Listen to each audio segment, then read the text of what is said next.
आपाधापी और भागम भाग भरी जिंदगी में जीने का मकसद देती है कविता। इंसान से इंसान के बीच की खाइयों को पाटने में समर्थ होता है कवि। कवि जिसकी हर सांस में संवेदना की खुशबू है। कवि जो इंसान को जाति, धर्म और संप्रदायों में बांटने की कोशिशों से आहत है।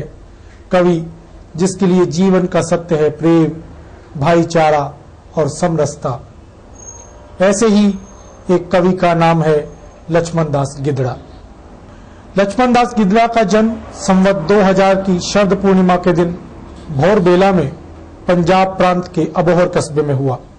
इनकी माता का नाम है श्रीमती हरबाई और पिता थे श्री छोगमल पंसारी। बचपन से ही व्यापारिक माहौल में रहते हुए भी लक्ष्मण दास गिदड़ा कविताओं से प्रेम करने लगे। कभी भटकाती, कभी ऊंचा उठाती या नीचा गिराती, बहाती अपने सीने पर ये समंदर की नटखट लहरें। यह किस्मत किश्ती की कहाँ रुके कहाँ ठहरे, समुद्र हैं गहरे अति गहरे। स्नातक तक शिक्षा ग्रहण करने के बाद गिदड़ा लेखा परीक्षा विभाग में सरकारी नौकरी करने लगे। बोझिल लेखा बहियों के बीच भी काव्य प्रेम दबा नहीं। रह रहकर संवेदनशील प्रकृति अपनी ओर खींच लेती। भीतरी अनुभूतियां घनीभूत होने लगी और कविता रचाव लेने लगी। मेरे को भी जीवन में कई तरह की अनुभूतियां हुई, खट्टी मीठी अच्छी, मानव की, धर्म की, राजनीति की।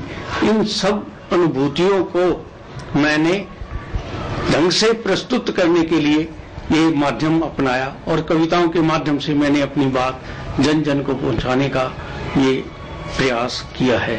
ये मेरी निजी अनुभूतियां हैं। गिदड़ा ने सन 1979 से सक्रिय रूप से लिखना शुरू किया। कविताएं लिखी, व्यंग लेख लिखे और कुछ कहानियां भी। रचनाएं पत्र पत्रिकाओं में छपी, आकाशवाणी से प्रसारित हुई और पहली किताब 1995 में आई, बोधि प्रकाशन जयपुर से। लक्ष्मण दास गिदड़ा की कविताएं उन सपनों के पुनर्स्मरण की कविताएं हैं जो हमने इंसानियत को केंद्र में रखकर देखे। इन सपनों पर जब सांप्रदायिक ताकतों ने तलवारें चलाई तो कवि आहत हो उठा, कवि व्याकुल हो उठा।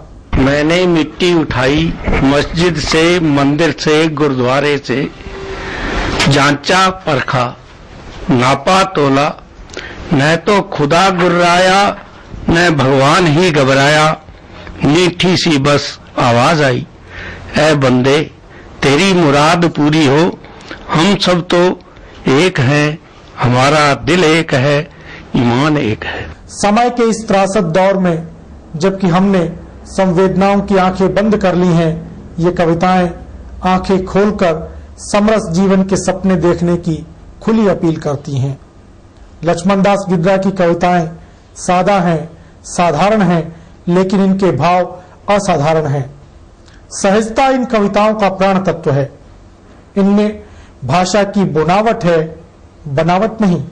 लो हो गया भारत बंद, सारे के सारे नंग धड़ंग, जोर जबरदस्ती हुड़दंग, बंद का निराला जंग, मजदूर की मजदूरी बंद, बीमार की दवा दारू बंद, जनता का हुक्का पानी बंद, पक्ष और विपक्ष की जंग, लोग बेमतलब तंग, किसी को पसंद किसी को नापसंद, सारी तस्वीरें बदरंग, देश बंद देशवासी बंद, विकास के चलते पहिए बंद, बड़ी बड़ी अकलें बंद, मुंह खुला आंख कान बंद, ऐसा होता है भारत बंद।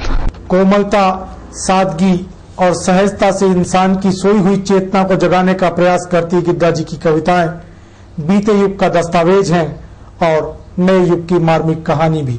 धन्य है वे सपने जो नफरतों, अलगाव, भेदभाव और इंसानी दूरियों को नकार कर प्यार, मोहब्बत और अपनेपन के लिए देखे जाते हैं। गिदड़ा की कविताएं एक बेहतर कल की शुरुआत के लिए पहलकदमी करती हैं। ऐसी ही पहलकदमियों से रखी जाएगी एक सुनहरे जीवन की आधारशिला, हमारे आपके सबके जीवन की आधारशिला, सुंदर सपनों की जमीन, सुंदर सपनों की आधारशिला। मंदिर अगर सजदा करे मस्जिद में या गुरुद्वारा आरती उतारे मंदिर में, तो भला कौन सा खुदा हो जाएगा नाराज। या कि नानक शर्मिंदा, या फिर भगवान को आएगी लाज। न तो टूट पड़ेगा आसमां, न ही गिरेगी जीवन पर गाज। इंसान सुने तो सही राम, रहीम, नानक और कबीर की मिली जुली रस भरी सुरीली मधुर आवाज, सुरीली मधुर आवाज।